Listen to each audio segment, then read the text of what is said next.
Mark Carney, Trudeau's money man, globalist, China's pal. Weeks in, he jets to Beijing, scores a $250 million loan from their state bank. 11 MPs tied to Beijing. Carney's crew says nothing, selling us out. Foreign cash, secret deals. Carney's Canada.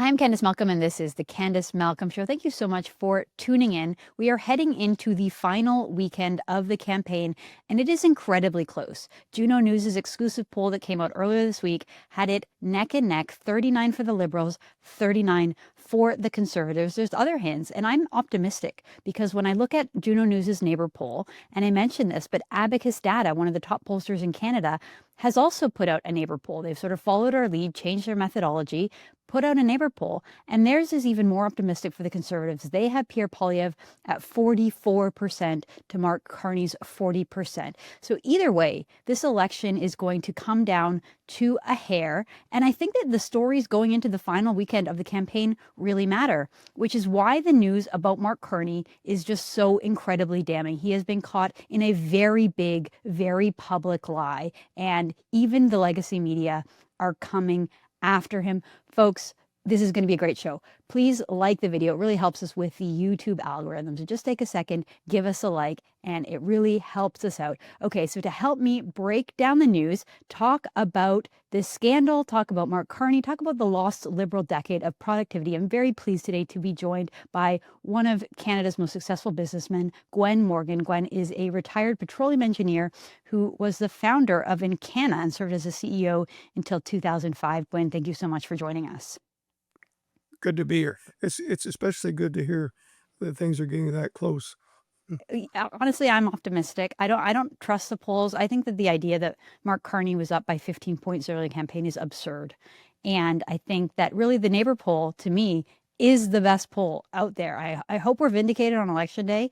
I think that this type of polling has been effective in other countries in picking up on things that regular polls don't. And so I think, again, this scandal, I'm going to walk us through it here, with Mark Carney, it kind of implodes their entire campaign. The entire idea behind Mark Carney's success here is that we're told that his CV, his resume is so impressive, he's the one that can step in and manage a crisis, and that Donald Trump respects him, right? And that was what the legacy media pushed. That is what he himself said. And so this is what happened. CBC reported it on Thursday, April 24th, that during a phone call last month between Donald Trump and Mark Carney, basically at the time, Mark Carney said that Trump respected Canada's sovereignty, that the whole Governor Trudeau and 51st states was over. He wasn't doing that anymore with Carney, and he said we respected his sovereignty. Well, the CBC reported yesterday that that's not true. So this is what the CBC reported during that phone call between Donald Trump and Mark Carney. The U.S. president did put the idea of making Canada the 51st state back on the table,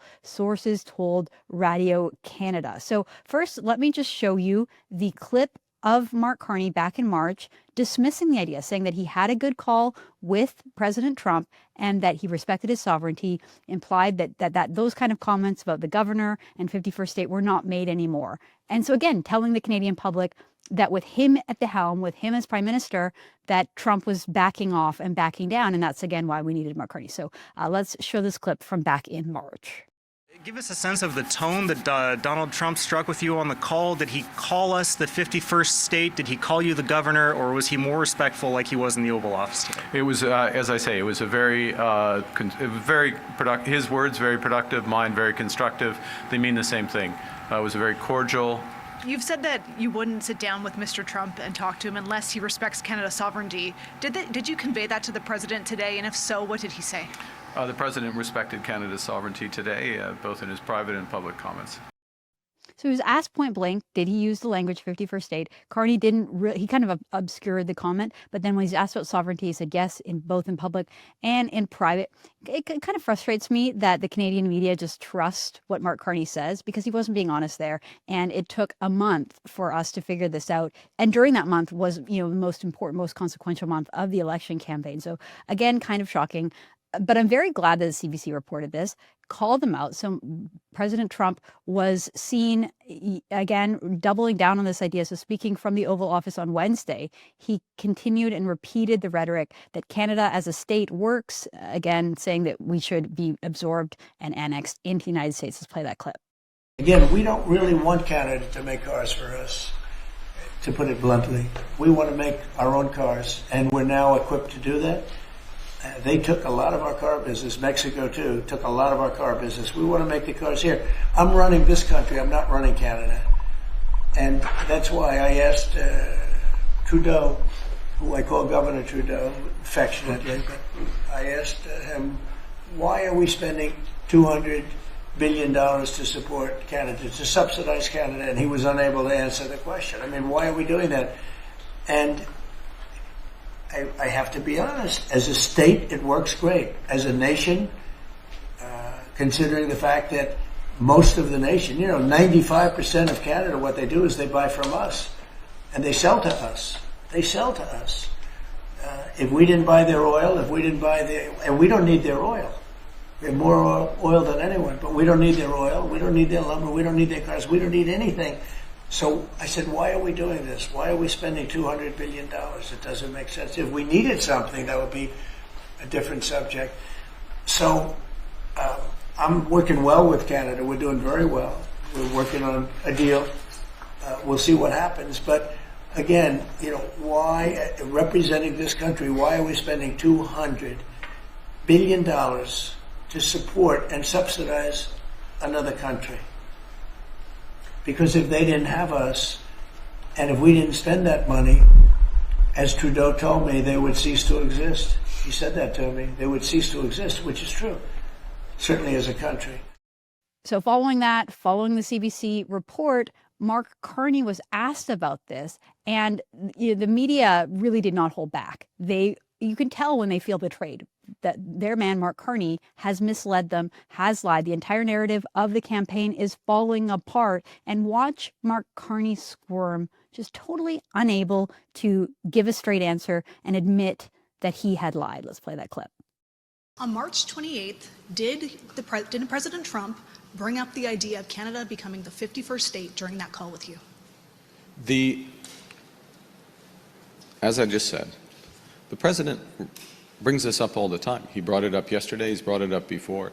There's a difference between the conversation that was held between leaders of government, which was this conversation, and a discussion that led directly to an agreement that as sovereign countries we would have negotiations about our partnership following the election on Monday. Hi, Mr. Carney, Mackenzie Gray with Global Yep. News. I think you've ducked Ashley and Laurence's question, so I just give you one opportunity again. Yes or no, did Mr. Trump bring up the 51st state in his call with you? I said that he did. I said that he did. But the president, to be clear, il a soulevé. C'est question de pays souverain. Sorry, Mackenzie, I should be answering you in English. Him raising something, and then where the discussion is, he has these things in his mind. This is not news. He raises it all the time. Okay? But then the question is, what's going to be done with it? And does he understand where we stand, but more particularly where I stand? He is under no illusions. Never, absolutely not, never. Move on. It's two sovereign nations coming together, negotiating our partnership, our relationship. And the question is, will there be a deal that's acceptable to Canada? There's a lot that will never be on the table in those negotiations, and I've been absolutely clear about that. So really not able to give a straight answer. You can see that trick that they did where he switches to speaking in French. He was in Coquitlam, British Columbia, right? There's no reason to start speaking French in the middle of a press conference other than just to duck the question so that you don't have to give the answer. And he said, yeah, I said that that Trump said the 51st state thing. He said, yes, I already said that. No, he didn't. That was the first time he ever admitted it. And when he was asked point blank back in March, he denied it. So Gwyn, what do you make of this scandal? Do you think it will be consequential in determining the winner of the election? Well, it certainly is a major revelation, but it's hard to know how much difference it makes because there's the public has to get the point, and he's sort of obfuscating. He was obfuscating. What's that word? He was Obfuscating, yeah, obscuring it. Yeah. it was. So it wasn't very clear, but it depends on what they do with it, what the media does with it, I think. And it's interesting that that the Radio Canada and is the one part of the CBC that Polyev wants to keep. So maybe they're doing a good job on that. Interesting, isn't it? Yeah, I know. I noticed that. And one thing, this is kind of a tangent, but during the French debate, Polyev explained why he wanted to continue to support Radio Canada. Radio Canada is a French version of CBC. So he's saying defund the English CBC, but keep the French CBC. And he was saying because when he was growing up in Calgary and he was a French speaker, he was only able to get his news from Radio Canada, therefore meaning we should keep it. But in my mind, I'm like, that was the 70s and the 80s, man. Like, so much has changed. You're saying that there's no French podcast, so there's no independent French journalists out there, that you still need the government. Anyway, I'll save my criticisms of Polyev for another time. I want to go to what Polyev is saying about this. Here is what he wrote on X. He said, Mark Carney lied about his call with Trump in a desperate attempt to distract from the lost Liberal decade of rising costs and crime and to trick Canadians into giving Liberals a fourth term. Carney's entire campaign is built on lies. If he lies about this, he would lie about inflation, taxes, crime, and everything else. A little hyperbolic, but I actually agree with this idea. The entire campaign was built on a lie. The entire thing that the media were trying to tell us about Mark Carney is that he showed up with Trump. Trump immediately respected him. No more of the governor stuff, no more of the 51st state stuff. And that is why Canadians, many of them, if you believe the polls or just the momentum, that Mark Carney was the person for the job because of that lie. And for it to come apart on the eve of the election, I think it will have an impact. I want to go to this. Stephen Taylor, who is a conservative, I think he's an operative for the party. He wrote this on X. He said, there's a very good chance the Liberals leaked that Carney lied about the Trump call. It's easy bait to resurrect the main theme of the Liberal campaign. Boy, these Liberals, if you believe something like this, it's like they're trying to play 3D chess over there, but their dirty tricks keep failing, right? The whole idea of Buttongate, the dirty tricks, they were planting Trump buttons at the Canada Strong and Free conference just to get exposed and humiliated over that. And then if they were lying about this, I get why they want Trump back in the news cycle. But if they planted that, they really didn't do their guy any favors, because you saw him squirming out there, unable to answer those questions in Coquitlam. So if a Liberal operative did that, maybe this is a firing offense. Mark Carney didn't fire the staff over Buttongate, but I think maybe he should fire whoever leaked this to the media. I don't agree with that analysis, by the way. I don't think that they leaked this. I think that this is just some solid journalism from Radio Canada, and the fact that they couldn't help but putting this out. It was so important to the public, for the public to know about this going into the election. What do you make of all this, Gwyn? Well, I think Mark Carney has been, I guess, lying in or at least using a language that is not clear for a long time. I mean, this is a guy who was according to the latest World Economic data, has denied the fact that Canada's GDP per capita, which is the same as standard of living, has been collapsing, and that this is and yet he doesn't understand that we're heading towards having a GDP per capita of half of the U.S. because Carney, what's happening in the U.S. is that Trump is actually increasing the GDP per capita, and what's happening in Canada is we're decreasing it, and so we're heading towards having 50% of the U.S. per capita GDP, and he's not going to talk about that. Well, he should, and I think that is one of the interesting things is that, because of the media and the way that they push this story with Trump, and again, Carney coming in to save them, they've made it so that the ballot box question is about something external, an external threat. being Donald Trump, when really what Canadians deserve is for an election based on the governance of Canada, the standard of living, like you've said, the lost economic decade. You had a wonderful piece in C2C Journal, Appetite for Destruction, how a decade of liberal rule cratered Canada's economy. And this should be the ballot box question. This is what the entire election should be about. And yet we're kind of falling for these distractions about Trump. I'm glad that the Carney lie came out because it can put that idea to bed that no, Carney is not some magic Trump whisperer that can somehow appease Donald Trump. That's just not the case. And let's talk about the real issues of the election. So, Gwyn, I want to ask you to sort of walk us through your essay that you wrote about how liberal rule cratered Canada's economy. Okay, well, let me put my reading glasses on, because I want to just keep referring to my piece here. Sure. As I talked about GDP per capita, which is a fundamental point, and most Canadians don't quite understand how important it is, but it really means basically standard of living, and it's been collapsing, and you know we have a country that should be the envy of the world. I mean, we have all the resources. We've got rivers, oil and gas reserves. We got mineral wealth from the Canadian Shield. We are probably the most blessed country in terms of overall resources. And yet, look where we're going. We're going towards a standard of living. It keeps on collapsing. There's several reasons for that. You know, a lot of it relates back to the Trudeau government's green fanaticism, which actually is even more strong I think in the mind of Carney. He was one of the founders of the GATS international agreement on emissions, and that he's been trying to back away from. But it really is basically going to wipe out the economy of the country if it went forward that way.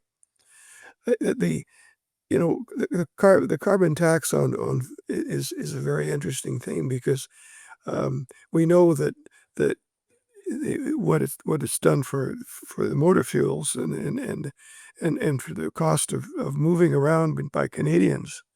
But what is not clear to a lot of people is that at the same time we were putting huge EV subsidies in place, and the combination of that has done a lot of economic damage. You know, the farmers. What Carney wants to do is move the carbon tax away from where the people see it, which is at the pump, back to producers, which are the people that produce the economy and support the economy of the country. He's not going to take it away. He's going to put it upstream and try to hide it. And that's another thing that says something about the guy, you know, about his whole approach to things. But actually, when you look at the farmers and all the people upstream of producing goods and services, and putting it on their back, not taking it down, just putting it on their back, is a subterfuge. It's another one of his way of doing things. There's this whole thing about the No More Pipelines Act that the Trudeau government put in place. Bill C-69, prohibiting new oil and gas pipelines. It was introduced by the Stephen Gilbert, the former Greenpeace activist who once climbed to the top of CN's tower to unfurl a banner that said, "Canada and Bush, climate killers." And this is the guy who we're relying on for the liberal economic and climate policies. One of the things that's also a measure of how a country does is what the business investment per worker is. It's a key driver of income and living standards. And the Fraser Institute published a note that said that in 2023, it said that our business investment per worker had declined from $18,000 in 2014 to just a little less over $14,000 in 2023, and it's heading downwards. And Wow. that's a gap between Canada and the U.S. of 82% in investment per worker. All of this stuff, is not readily understood by the average Canadian, I don't think. But really, all it means is that the country continue to go downward and push itself downwards through these kinds of policies. And then there's, of course, our DEI policies that compel businesses to hire people that aren't fully qualified, or at least not the best qualified for the work they do, and that's a devastating thing for business. Well, Um, and it's also deeply unfair. I mean, journalist Jonathan Kay, he's done a great job highlighting these things on X, where he'll post a job posting for, say, like the University of British Columbia, and he'll highlight like everything in blue is the actual qualifications you need for the job, and then everything in pink are the identity qualifications that you need. And you can see it's like 90% based on identity and 10% based on qualifications, which is absurd. But it's also deeply discouraging for young men, young white women and men who basically, unless you adhere to the complete ideology and, play up your ideology or try to invent some kind of new identity, you basically don't have a chance. I was talking to a friend of mine who's a retired doctor, and he was talking about how he basically doesn't believe that white males can get accepted into medical school anymore. He's mentored young men that have perfect GPAs, outstanding resumes in terms of volunteer work, and just showing capacity in every area of life, who get rejected from every single law school every single medical school in the country.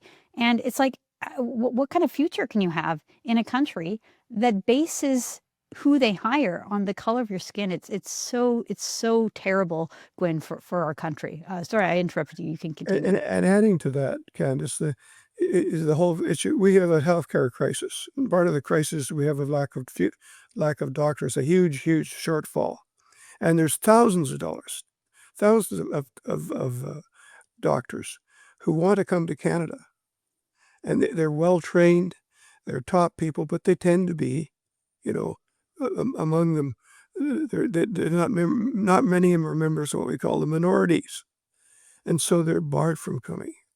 So at the same time as we have a healthcare crisis, we're stopping people who want to come to this country to help. Every way you look at this, it's so devastating for not only for the economy, for individuals trying to get treatment for medical care. So one of the other things, of course, is the difference between Canada and the U.S. and that drives those big differences in economic performance is unionization. Canada has 3 times the unionization rate of the U.S. and it shows up in person days lost due to strike. In 1 year, from those 2 years, from 2022 to 2023, or 24, I should say, we had so many strikes in this country that disrupted $2 billion a day in shipments on railways, and it hit the Canada Post strike hit before Christmas for people. We have our ports, which move billions of dollars a day, really, a month, I should say, of shutting down. All of that happening in a country that's already having economic problems, and whereas in the U.S. they just don't allow that. So there's so many different things. I mean, the national debt, of course, we know is skyrocketed. 9 years of Liberal rule has not only crippled the economy, but it's taken the national debt from $626 billion, $1.34 trillion. And looking at Carney's agenda, it's going to go a lot higher. Well, I want to jump in and say that this is something that sort of flew under the radar. But earlier in the campaign on April 5th, Mark Carney was in Oakville, and he said that he wants to build a new economy. To me, this is just more of the same, the sort of woke utopian thinking that we can just erase everything that we built over the years and start again, start fresh, build something totally new, move away from natural resources and go towards this green utopia that never seems to work in real life. I think we have this clip. Let's play this clip. Above all, we will build a new Canadian economy. Our task as a nation over the coming weeks and months and years is to think bigger and to act bigger, to build Canada strong. That starts right here. That starts by investing in our workers. Ironically, because as you pointed out, the Americans are investing so much more per worker than Canada. But this idea, whenever I hear someone talk like this, it just puts me on edge. No, you cannot build a new economy. Canada has an economy just fine. You have to invest in it and help it grow, or frankly, get out of the way so that it can grow. I think that's more the Pierre Poilievre approach. Take away all these costly regulations and reduce these taxes and not bring in new spending, not increase the size of an already bloated bureaucracy. Whereas the Liberals, and especially Mark Carney, they very much feel, because they're experts, that they can create something new. And it's never worked in the past. I don't know why we would believe that it could work again now. What do you think? Well, here's a guy, that wrote a book called Values, Building Better World for All in 2021. One of the things the book talks about is that the free market economy doesn't work. It can't work. The governments have to manage the economy. Like, this is about the most left-wing discussion you could possibly have, and that's his philosophy. So he doesn't believe in the private sector. He believes that governments have to just take control. And when he's talking about what he's going to do with the Canadian economy, that's what he's talking about. He doesn't believe in free enterprise. It's really unbelievable to say that of a prime minister, and yet he's openly speaking about it and admitting it. Quite shocking. Well, I'm very pleased that this news came out that Mark Carney had lied, because I hope it gets through to some of those folks in the elbows up crowd to say, this man's not your savior. Despite what the CBC has told you in the past, he hasn't done what they say he's going to do. I want to end this show on a positive note. The Toronto Maple Leafs, I'm not a Maple Leafs fan, but I will say my husband's a huge fan, so he was very happy last night. They scored in overtime and won. And I guess on the way home from the hockey game, a bunch of Leafs fans, their chant goes from, go Leafs go, to all of a sudden, we want Poilievre, we want Poilievre. So I think it's exciting to see, first of all, the excitement, also the young crowd. I really think that this election will be determined by young voters, people under the age of 35. This might be the best opportunity for them to get a shot in this country. And so to see these young men having a great time and cheering on Pierre Poilievre, I think that that's exactly the kind of message that we want going into the weekend. So let's play that clip. Poilievre! We want Poilievre! So, what do you think of that, Gwyn? Oh, that's so heartwarming, and I think that maybe we're finding it's finally getting through to Canadians, and especially young Canadians who are already very much supportive of, but it's us baby boomers and so on that are not, or in the wrong place a lot of the time, but it's a great trend. And Pierre Poilievre and his wife Anita are wonderful people. I mean, here's an orphan that was handed over to his grandmother or whatever, or to a stepmother, and she's came from Venezuela and fought her way up to get educated, and both they're such the furthest thing from being the elitist that Carney is. It couldn't be further, and they're real people. Exactly. Very modest beginnings, both of them. And it's so heartwarming to hear their story. And I'm glad they're breaking through with young Canadians. I know the baby boomers watching this show are the good kind. You're the ones that are going to help us save the country. But I do think it's a good sign that young people are actually voting for a responsible, conservative government, or at least leaning that way. All right, Gwen, I really appreciate your time. Thank you so much for joining us. That's Gwyn Morgan, retired businessman and philanthropist. Well, folks, we'll be back on Monday with our election broadcast. I'm very excited. We're going to be live streaming all night long. We've got some great features that we're going to be introducing. We have a decision desk that will be calling seats as they come in, so you can fully watch Juno News without having to have an eye on the legacy media, because we will keep you fully informed. We've got some great guests. We've got great graphics. Our team is working on all, we're going to have a ticker at the bottom showing you what the seat count is. And we really have a great program for you. So we'll be back on Monday with that. And again, this is going to be the most important election of our lives. So please make sure that you make a plan to go vote on Monday. We have to take our country back. All right, Yes, folks, we will.